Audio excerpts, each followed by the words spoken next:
Okay, and on Wednesday night, there was obviously the Champions League night, and well, it was a solid 2-0 result against Chelsea at home, and it was an interesting game. I think we could have done more. We could have scored some more goals here, but at the end of the day, a 2-0 result against a Chelsea team that can't score, I don't think it's that bad. I think it's decent because ultimately I don't think Chelsea have the minerals to score 2 or 3, to be totally honest, against Real Madrid. So, what are your thoughts on the result with that game?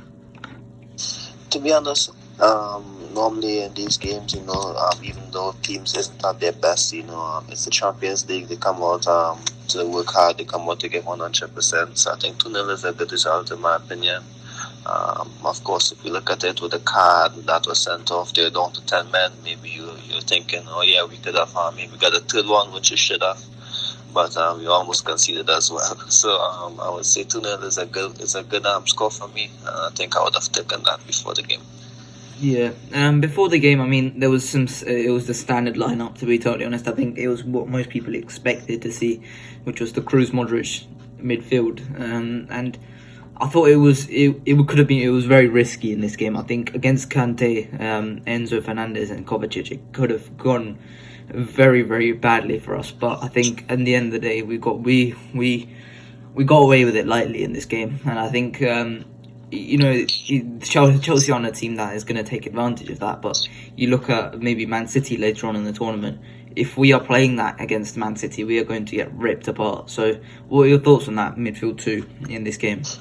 Yeah, of course, I know that we spoke before personally, and I told you that Toni Kroos and Luka Modric, they always work, especially against Liverpool.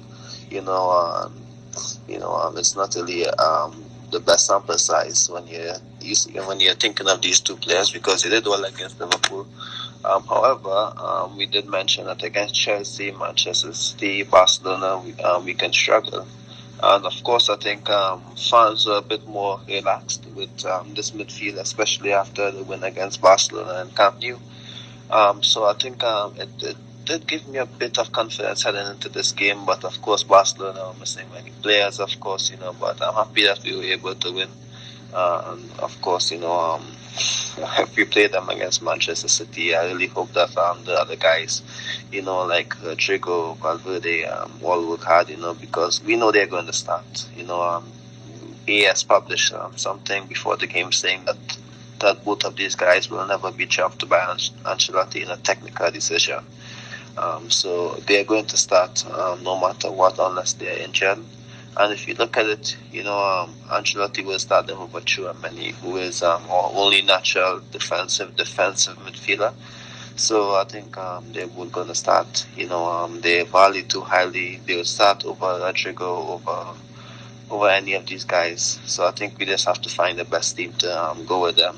As fans, we have to hope that Ancelotti picks the best supporting cast for them. Yeah, I mean, fans did overreact last week when it was announced that Kroos and Modric would be playing against Barcelona, and you in these moments you just gotta trust Ancelotti. You can't really make a judgment until the game goes on, and at the start of the game I was like, oh, this is not gonna go well, this midfield, because Chelsea had a couple of attacks within the first 5 minutes. They had, I think it was two good opportunities, especially that Joao Felix one in the first 2 minutes, and I thought, that's where we're going to get caught. We're going to get caught on the counter, and we were lucky because Joao Felix is not exactly the best finisher. And at the end of the day, we got lucky in the first few minutes to get away with it without a goal, because in that instance the Kroos went to press up high against I think it was Enzo, and he missed it, and then suddenly you're in, Kante is in, and then you're looking at a 2v2 with Kante and Joao Felix and Militao. I think who was the other defender?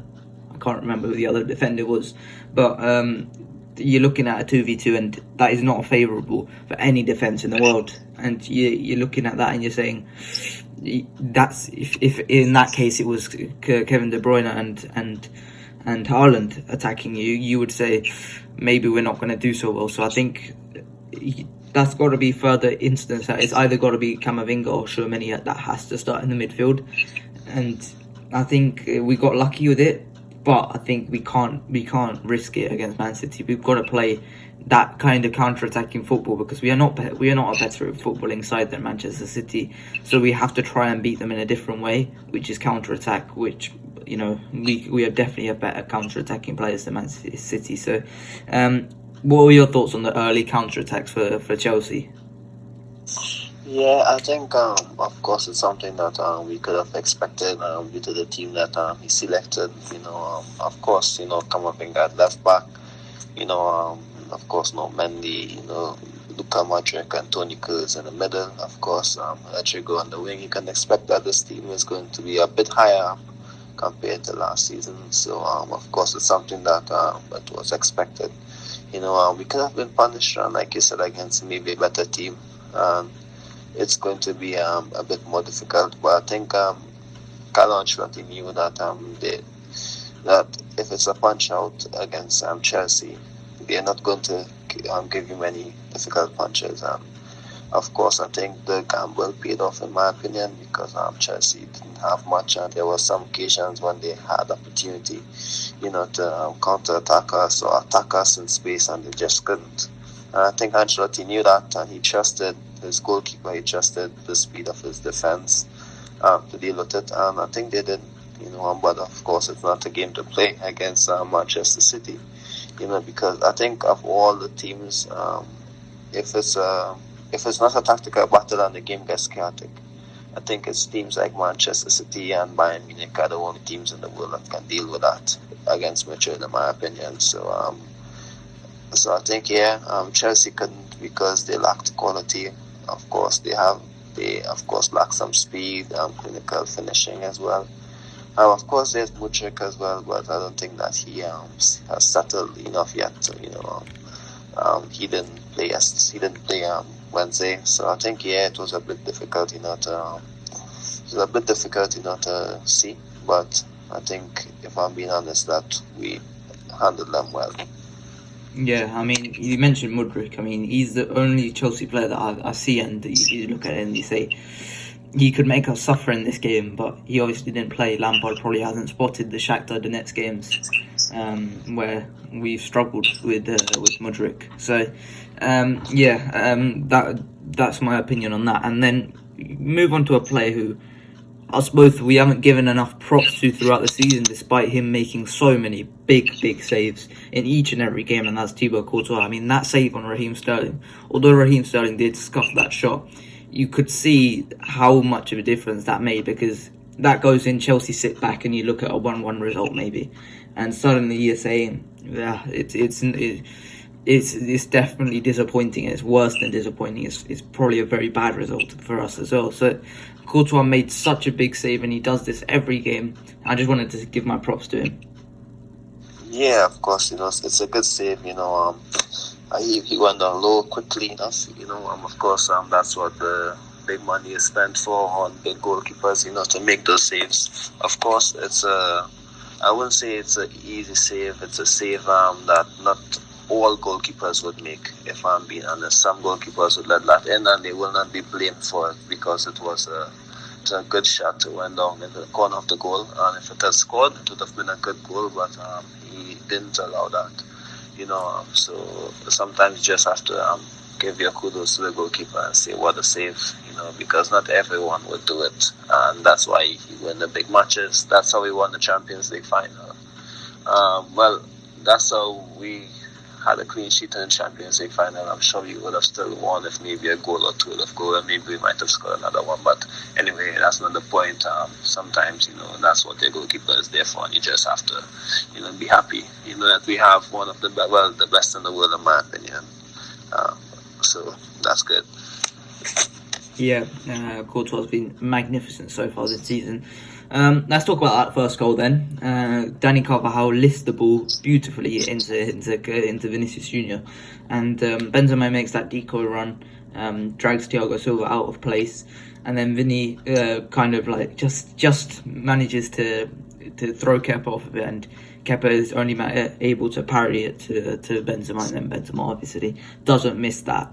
When I've been one to criticise Dani Carvajal so much this season, but it was a fantastic ball in, and that performance as a whole from Dani Carvajal was very, very nice. I thought he was up and down the whole game. I think it was a silly yellow card to get on Cucurella. I don't know why he did that. He just wrestled him to the floor.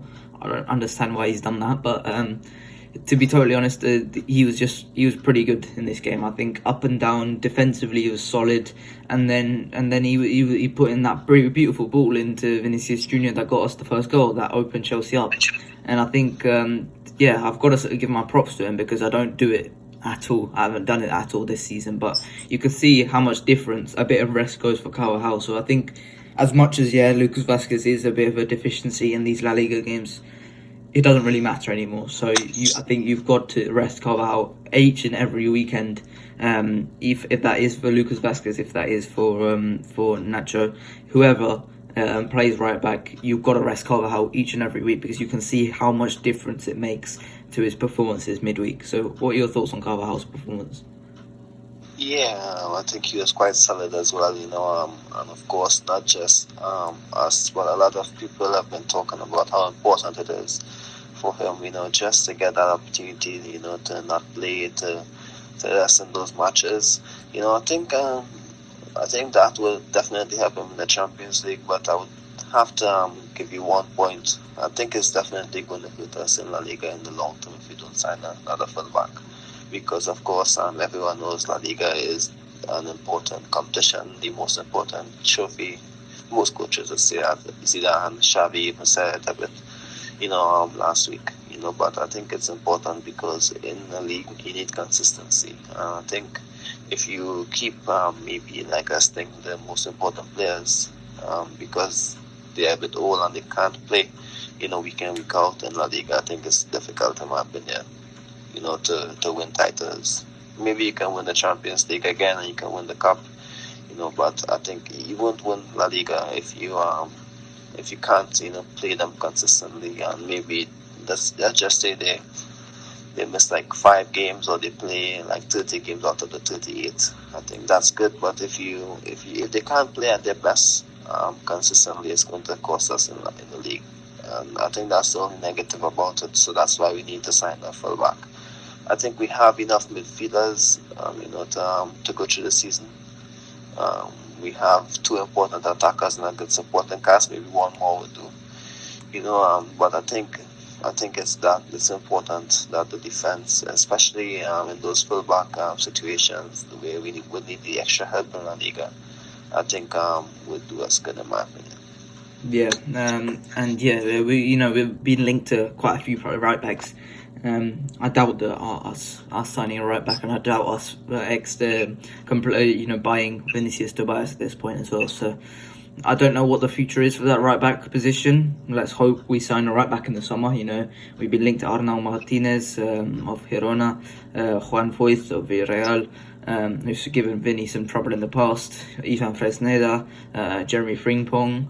All of these players, each and every one of them would bring something unique, and I think we should definitely consider signing them because not only are they cheap, but they are good players as well, good solid young players who have the potential to expand into much, much more. So let's see what happens with that right back position.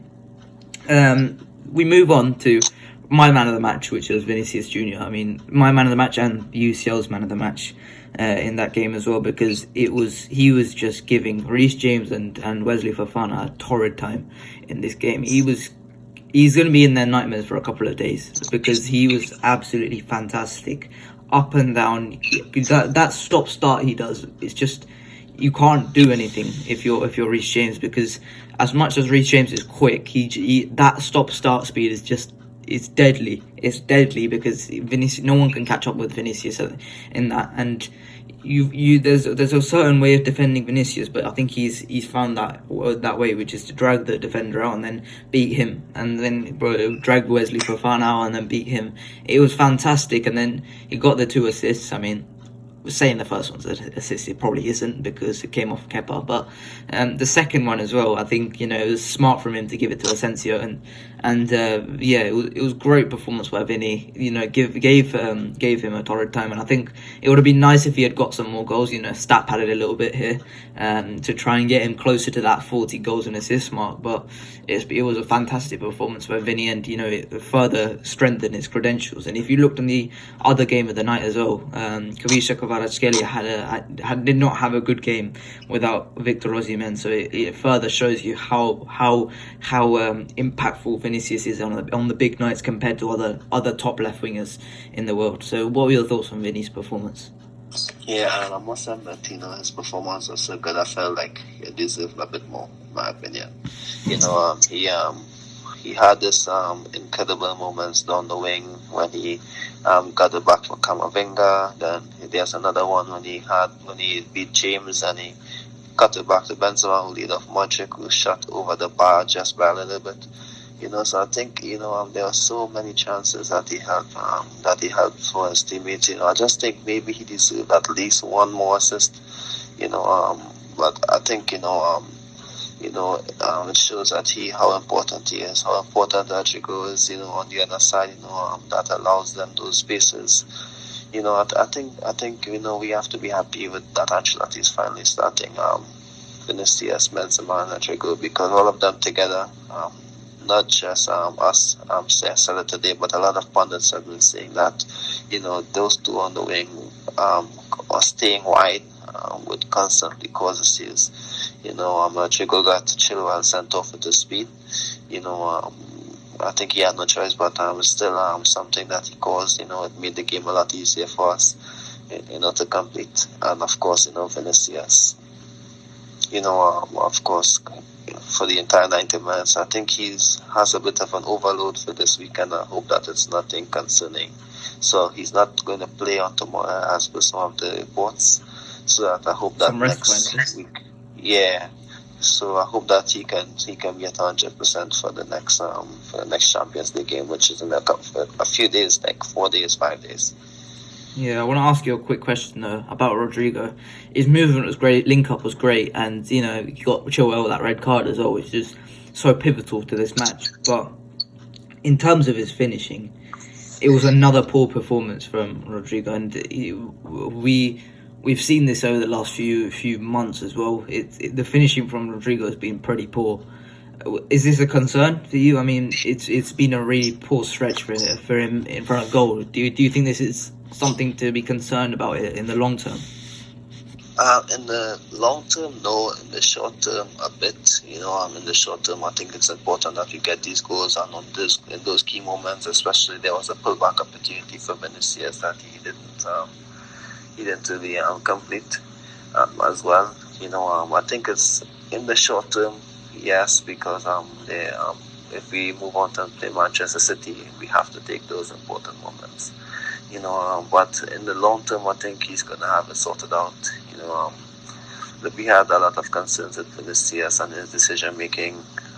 Of course, he sorted it out. Rodrigo, of course, has a good bit of football experience for his age, and I think that he will be able to sort it out as well in the long term. And of course, I hope that he can be a bit more clinical. Of course, but the good news for him is that Vinicius and Benzema are the main goal getters for the team. So of course, his job, what he does in terms of the movement, is, I think, key. However, I must say that he needs to be a bit more clinical than that, because let's just say that we play Manchester City. I think he'll be the first one to the bench, in my opinion. Unfortunately, that's the case. For example, if let's just say Ancelotti wants to go with a better left back who is more defensively stable, despite Camavinga doing a good job, then of course Camavinga would go back into midfield, and then Valverde would go to the wing. So I think he's the first one, in my opinion, that Ancelotti might go to, if he has to do that. So I think if he starts scoring a bit more, then maybe it would make Ancelotti's choice a bit more difficult. Yeah. With Asensio came off the bench and got that goal, and it was not just that goal, because Asensio's all-round play when he came off the bench was really, really good, I thought.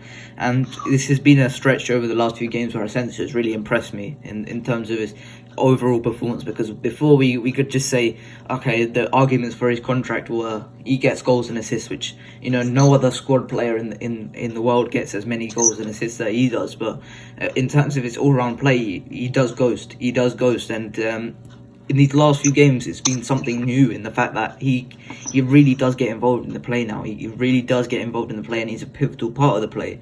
Maybe that's as a result of him becoming back to that number 10, which I think we both spotted before last season when he was playing in central midfield. We said he is better through the middle rather than on the wings. And I think it's the case where he just gets more involved, and he prefers it as well to get involved in the game. And I've been really impressed with him in terms of that. I mean, he's going to get that contract now, which is good news. I think it's good news considering the fact we're not going to sign an attacker this summer.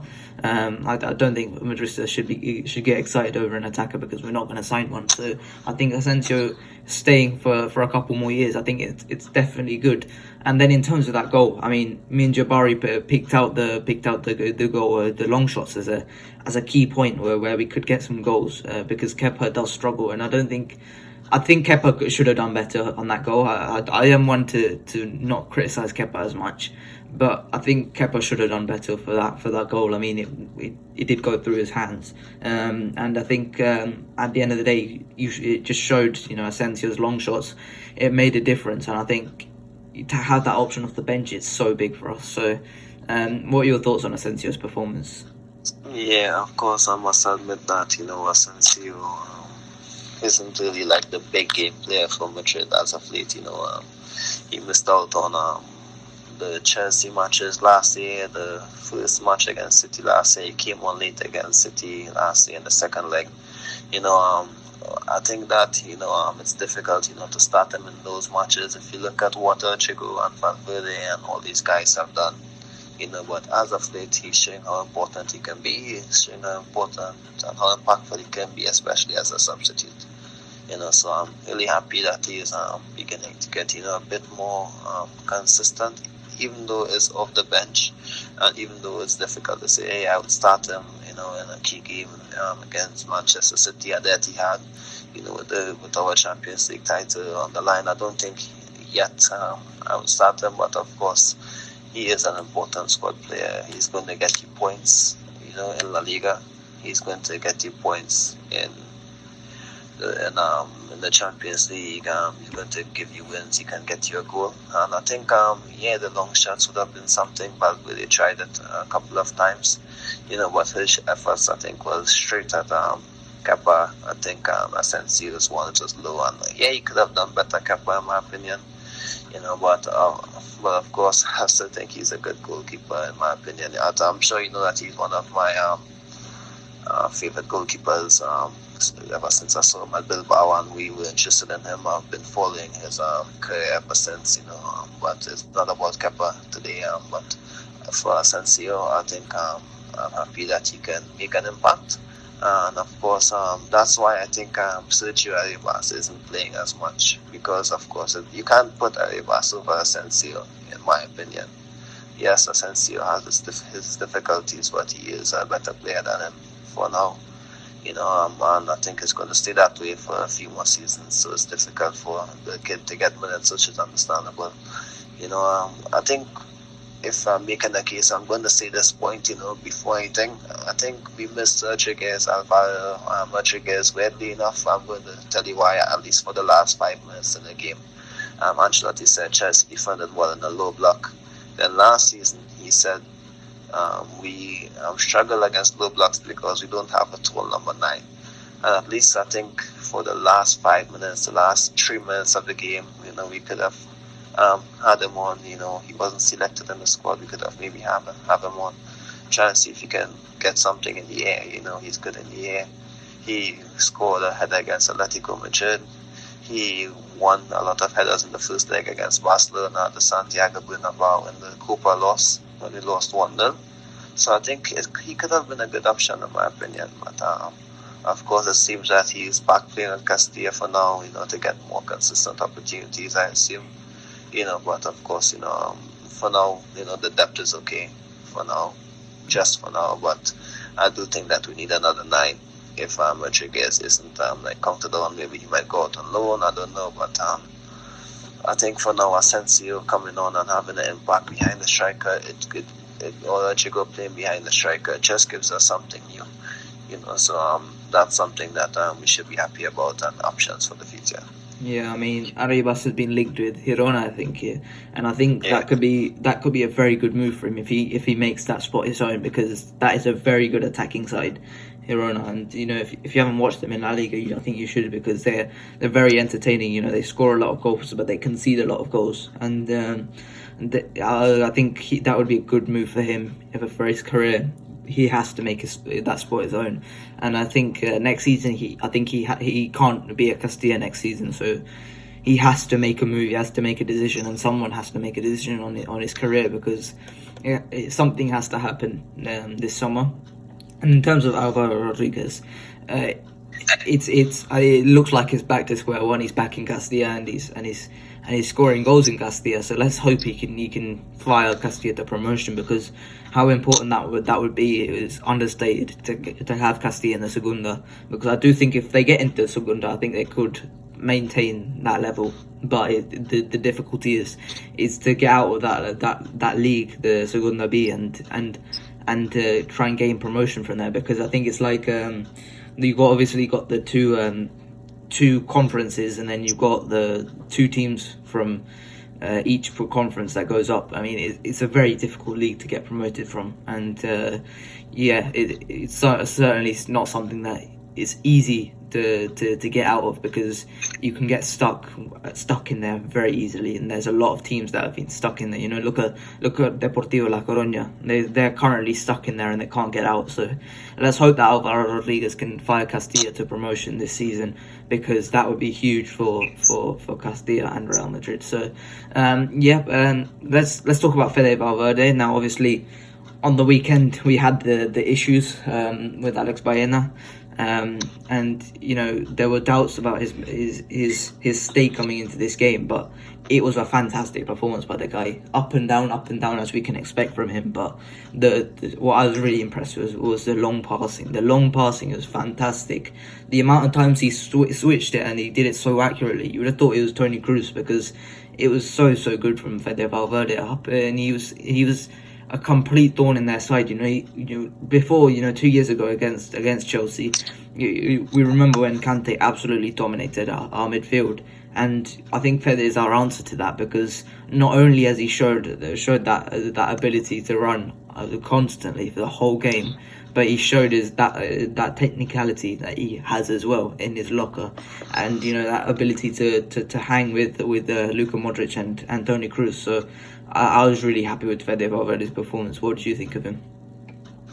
Yeah, I must admit, Valverde did well. I think he could complement Luka and Toni well in terms of the energy that he comes with. I think Kante and Mason Mount and Kovacic as well, I think, was the guys who gave us a lot of issues in 2021 when we got knocked out against Chelsea. And of course, him starting in midfield and not the wing, allowed him to stay more centre and, give the energy more in the centre as well, which allowed, of course, Rodrigo and Vinicius to stay high up the pitch. So that's something that's a blessing. He's an amazing player for us. He's so important, and I think midfield is his best position. He should play on the wing on occasions when it's needed, or if we have to, just to cover tactical deficiencies. But Valverde is a key player in my opinion. I think he should start those big matches, and I think that he should definitely be in midfield, which allows us to be a bit more attacking when we have all these guys in attack. So I think it's a big positive. It's been a difficult week for him.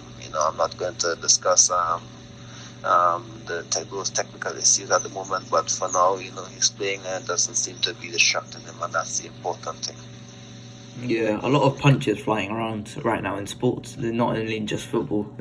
Mane punched Sané, Valverde punched Baena, and in the NBA as well. Gobert punched his teammate. So, I mean, a lot of punches flying around. I don't know what's happened, but In terms of some other players as well, Militao, another great performance by him. Kept Joao Felix and Raheem Sterling on lock for most of that game. Rudiger came off the bench, and Alaba was fantastic first before as well. He's a really calming presence in that defense. But Rudiger, that last ditch block on Mason Mount's shot, I mean that is a big block, because I think it was going in if he didn't make that block, and that would have changed the tie completely, because suddenly you look at it as a good result from Real Madrid, and then to a mediocre result where Chelsea can definitely come back, and that block changes everything. So I was so happy with that. So what are your thoughts on the defenders in this game? Yeah, he came off the bench, and he came off the bench. I mean, immediate impact, which is good. I think that's a big positive. I think he's, weirdly enough, I think he is one of the only defenders in the world who can, you can do it, but he's one of the best who can, come on if you're winning or losing, have an impact as a defender, because he is so fast, and his interceptions and understanding of the game, how he is leading the game in those attacks is so good that if you're chasing a game, you can have him on, and he can stop a lot of counter-attacks and build attacks as well, because he's good with the ball. And of course, if you're holding a lead, he can do things like that. And that actually reminded me of the block against Phil Foden in the Champions League final when Chelsea won it. It was quite similar, and I think that's one of his key qualities, in my opinion. And that's why you have the squad depth, I should say, to have a sense off the bench, scoring, and to have him coming off the bench and keeping a clean sheet, in my opinion. They all can't start, but it's good to see that even though he isn't starting, when he comes on, he gives 100%. He isn't sulky. He seems to be giving his best, because let's be honest, he had reason to be upset. He was doing so well. Then now he's back in the substitutes because Alaba is back. Of course, that would upset a lot of people. I'm sure he wants to start, and of course, it's difficult to start, but he still comes on, and he has the skill set to play even though he doesn't start. So that's good, and that's a big positive for me. Yeah. And then obviously last player I think we'll look at is Camavinga. Camavinga was great once again. You got the yellow card early on, and I was a bit nervous. I was like, okay, this is not great. And then I think he could have been hooked at half time by Ancelotti. It was a very likely chance that he could have been hooked at half time, but he had a fantastic performance on that yellow card. I mean, the scoop tackle he does was fantastic. He just constantly does that, and he's so clean with it. And if he goes a second later, and it's a red card, his timing is so fantastic, so perfect, and this guy continues to amaze me. I mean, I hope he starts in the midfield against Manchester City or start a bigger opponent like that. But here against Chelsea, it's at left back, I think he was fantastic. Going forward as well, it really helped Vinicius.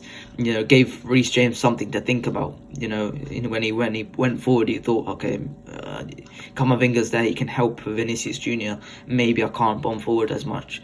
And it was fantastic from Camavinga. So, what were your thoughts on his performance? Yeah, definitely. It was a good performance for me. His tackling was amazing, and the attack to the defensive to the middle to his tackling was amazing. Maybe it was a bit harsh, the card, in my opinion, but it's not that it was. I don't think it was a bad decision, but maybe it was a bit harsh. It was really in the game, but it was made at me. Of course, I think what he's doing better now. I think he is handling the situation better when he's on a yellow card, and Ancelotti is giving him the opportunity to handle the situation.